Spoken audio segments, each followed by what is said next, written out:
Hello বন্ধুরা, বাংলা নিউজে আপনাকে স্বাগত। শুরুতে সংবাদের শিরোনাম, পরে বিস্তারিত জানিয়ে দেব আমাদের হাতে থাকা সর্বশেষ গুরুত্বপূর্ণ আপডেট বাংলা সংবাদ। আপনাদের জানিয়ে দেব হিন্দু ধর্মাবলম্বীদের দুর্গাপুজোর শুভেচ্ছা জানালেন এবার তারেক রহমান।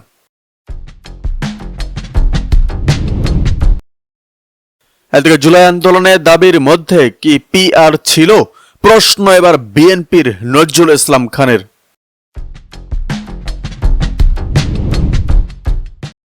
আলোচনা করব ঐক্যমত্য না আসায় নির্বাচন আয়োজন নিয়ে চ্যালেঞ্জ রয়েছে বলেন সালাউদ্দিন আহমেদ।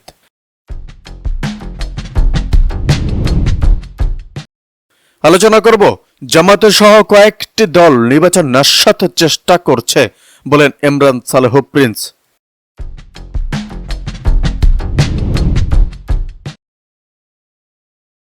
আলোচনা করব জুলাই যোদ্ধা মামুনুর রশিদকে ফেরত চান জামায়াত আমির।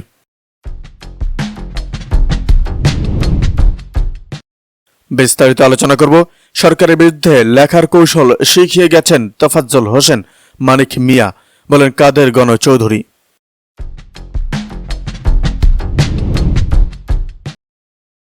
বিস্তারিত আলোচনা করব রাজনৈতিক চাপে এনসিপিকে শাপলা দিতে সাহস পাচ্ছে না ইসি বলেন সার্জিস আলম।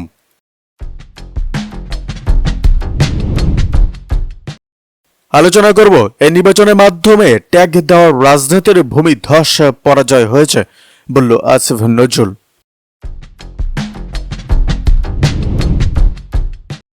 সর্বশেষ আপডেট পাওয়া যাচ্ছে, বাংলাদেশে বড় রাজনৈতিক ও প্রাতিষ্ঠানিক সংস্কার চলছে বলেন প্রধান উপদেষ্টা।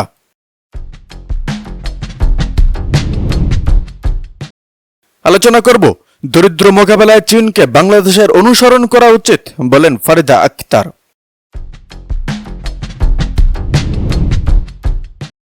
বিস্তারিত আলোচনা করব ঢাকার সঙ্গে দিল্লির উত্তেজনার কারণ শেখ হাসিনা বললেন প্রধান উপদেষ্টা। আপনাদের জানিয়ে দেব রাষ্ট্রদ্রোহের অভিযোগে এবার শেখ হাসিনা সহ 286 জনের দেশ ত্যাগে নিষেধাজ্ঞা।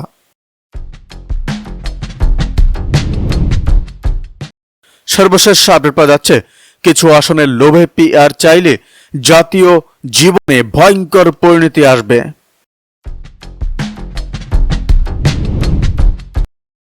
আবারও দলের অবস্থান পরিষ্কার করলেন মির্জা ফখরুল। একটি রাজনৈতিক দল হয়ে বিএনপির অন্য কোনো রাজনৈতিক দলকে নিষিদ্ধের পক্ষে না বলে আরও একেবারে নিজেদের অবস্থান পরিষ্কার করেছেন দলটির মহাসচিব মির্জা ফখরুল ইসলাম আলমগীর। বৃহস্পতিবার যুক্তরাষ্ট্রের নিউ ইয়র্কে সাংবাদিক খালিদ মহিউদ্দিনকে দেওয়া সাক্ষাৎকারে এ বিষয়ে প্রশ্নের জবাব দেন মির্জা ফখরুল। আওয়ামী লীগ এবং তাদের রাজনৈতিক কার্যক্রম নিষিদ্ধের প্রশ্নে মির্জা ফখরুল বলেন, আওয়ামী লীগের কথা আর কি বলবো, দেশের সবচেয়ে পূর্ণ দল হওয়ার পরেও দুর্ভাগ্যজনকভাবে তারা নিজেরাই নিজেদের মেরে ফেলেছে। তারা সমস্ত চরিত্রকে বিলীন করে দিয়ে একটা ফ্যাসিস্ট দলে পরিণত হয়েছে। ফলে তাদের প্রতি সাধারণ মানুষের ভালোবাসাও নেই, আস্থাও নেই। আওয়ামী লীগের যারা গণহত্যার সঙ্গে জড়িত, যারা ইনস্টিটিউশন নষ্ট করায় জড়িত, তাদের সবার বিচার হওয়া উচিত, পাশাপাশি দণ্ডও দেওয়া উচিত। আওয়ামী লীগকে দণ্ড দেওয়া এবং দল হিসাবে তাদের রাজনীতি করতে না দেওয়া, এ বিষয়ে বিএনপির অবস্থান জানতে চাইলে ফখরুল বলেন, আমি খুব পরিষ্কার করে বলি, এ ব্যাপারে অনেকের কথা বলতে হয়েছে, শুনতে হয়েছে। এটা নিয়ে বাংলাদেশে অনেকের কথাবার্তা চলছে। আমি ব্যক্তিগতভাবে আগেও বলেছি, আমাদের চেয়ারম্যান এবং অ্যাক্টিং চেয়ারম্যান সাহেবও বলেছেন যে আমরা কোনো রাজনৈতিক দলকে নিষিদ্ধ করার পক্ষে নই, কিন্তু যদি সেই রাজনৈতিক দল কোনো গণহত্যার সঙ্গে জড়িত হয়, দেশের গণতান্ত্রিক প্রতিষ্ঠানগুলোকে ভেঙে দেওয়ার জন্য দায়ী হয়, তাহলে নিশ্চয়ই তাদের শাস্তি পেতে হবে। আমি একটা রাজনৈতিক দল আর একটা রাজনৈতিক দলকে ব্যান করতে যাব কেন? কিন্তু যদি সেই পার্টি জনগণের সঙ্গে বিশ্বাসঘাতকতা করে, প্রতারণা করে, গণহত্যা করে, তাহলে অবশ্যই তার বিচার হতে হবে। ফেব্রুয়ারিতে নির্বাচন হবে কিনা এ ব্যাপারে জনগণের মাঝে যে আস্থার অভাব রয়েছে, সে প্রসঙ্গে প্রশ্নের জবাবে মির্জা ফখরুল বলেন, অবশ্যই নির্বাচন হবে, ফেব্রুয়ারিতেই হবে। তবে যে অবিশ্বাস মানুষের মাঝে তৈরি হয়েছে, সে অবিশ্বাস দূর করে বিশ্বাস সৃষ্টির জন্য সবাইকে কাজ করতে হবে, সেভাবে এগোতে হবে। ডক্টর ইউনূসও নির্বাচন করতে চান উল্লেখ করে তিনি বলেন, এ ব্যাপারে তিনি খুব দৃঢ় চিত্তে সহযোগিতা করেছেন, বিশেষ করে আমাদের দলের ভারপ্রাপ্ত চেয়ারম্যানের সঙ্গে বৈঠকের পর। এটা আপনারা নিশ্চিত হয়ে গেছেন। আমার দৃষ্টি থেকে যতটুকু দেখি, রাজনৈতিক দলগুলো জানে যে নির্বাচন হবে, সেনাবাহিনীর অ্যাডমিনিস্ট্রেশনও জানে নির্বাচন হবে, কিন্তু একটা জিনিস মনে রাখতে হবে, বাংলাদেশে সহজ সরল ব্যাপার নাই, এটা সবসময় একটা জটিলতার মধ্যে পড়েছে। যে কোনো কারণেই হোক আমাদের শত্রুরা বাংলাদেশকে একটা অস্থির অবস্থার মধ্যে রাখতে চেয়েছে। আওয়ামী লীগ বিভাজনের রাজনীতি তৈরি করে জানিয়ে ফখরুল বলেন, আমাদের আনফর্চুনেটলি 15 বছর রাজনৈতিক যে বিভাজন সৃষ্টি করা হয়েছে, এই বিভাজনের ফলে রাজনৈতিক দল, মিডিয়া কিংবা সাধারণ মানুষের মধ্যে একটা আত্মবিশ্বাস। এদিকে আওয়ামী লীগের চ্যাপ্টার এই দেশে ক্লোজড বললেন সার্জিস আলম। বাংলাদেশ আর কোনো নির্বাচনে আওয়ামী লীগ অংশ নিতে পারবে না বলে মন্তব্য করেছেন জাতীয় নাগরিক পার্টি অর্থাৎ এনসিপির মুখ্য সংগঠক উত্তরাঞ্চল সার্জিস আলম। তিনি বলেছেন, প্রকাশ্যত নয়, মনে মনে যারা আওয়ামী লীগ ও তার দোসরদের বিরোধী দল বানানোর চিন্তা করছেন তারা সেই চিন্তা বাদ দিয়ে দেন। এই চিন্তা করে লাভ নেই। ছাত্রনেতা এই দেশে আওয়ামী লীগের চ্যাপ্টার ক্লোজড করে দিয়েছে। সুনামগঞ্জে বুধবার বিকেলে সংগঠনের নেতাদের নিয়ে সমন্বয় সভা শেষে সংবাদ সম্মেলনে এসব কথা বলেন সার্জিস।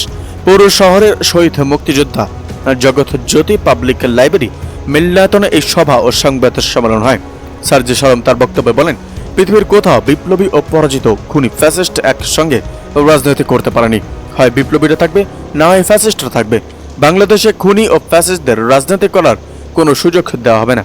আওয়ামী লীগের কার্যক্রম নিষিদ্ধ আছে। দল হিসাবে আওয়ামী লীগের বিচার হবে এবং নিষিদ্ধ হতেই হবে। আমরা সেদিকে এগোচ্ছি। গত 16 বছরে দেশে হাজার হাজার মানুষকে গুম খুন করা হয়েছে জানিয়ে সার্জিস বলেন, গণ অভ্যুত্থানে 1000-এর বেশি মানুষকে খুন করা হয়েছে। এই খুনিদের বিচার হতে হবে, না হলে দেশের মানুষ, শহীদ পরিবারের সদস্যরা আমাদের ক্ষমা করবেন না। নির্বাচন প্রসঙ্গে এনসিপি নেতা সার্জিস আলম বলেন, ফেব্রুয়ারিতে নির্বাচনে আমাদের বাধা নেই, তবে এর আগে দৃশ্যমান বিচার ও সংস্কার দেখাতে হবে। এমন নয় যে এই সময়ের মধ্যে সবার বিচার করতে হবে বা শাস্তি দিতে হবে। তবে আমরা বলি, যারা মূল কালপ্রিট তাদের বিচার করতেই হবে। শেখ হাসিনা সহ এরকম 25 থেকে 30 জনের বিচার এই সময়ের মধ্যে করতে হবে। গণপরিষদ নির্বাচন জুলাই সনদের মাধ্যমে এসবের আইনি ভিত্তি নিশ্চিত করতে হবে।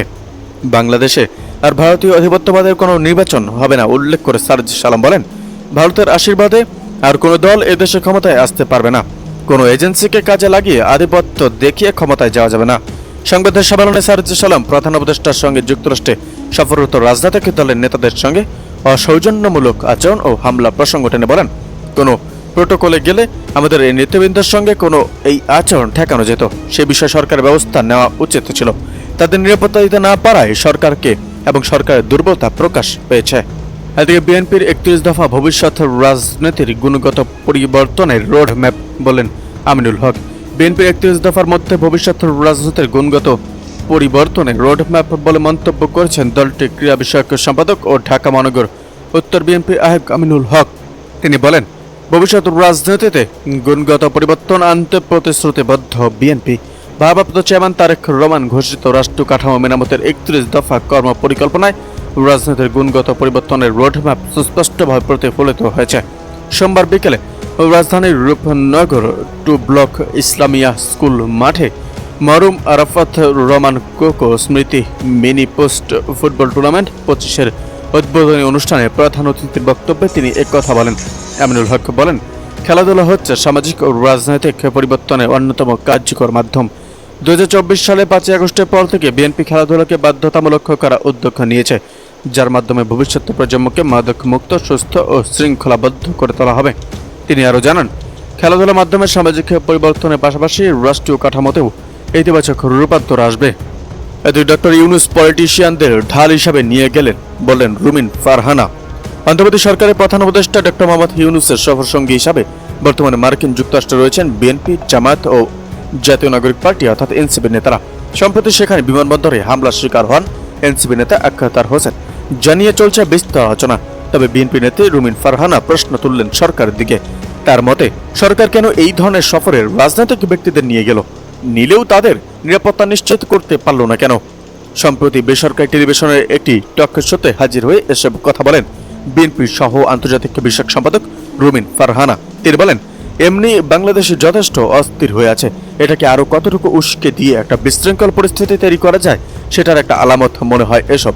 এই যে নিউ ইয়র্কে যে ঘটনাটা ঘটলো, আমার প্রথম প্রশ্ন হচ্ছে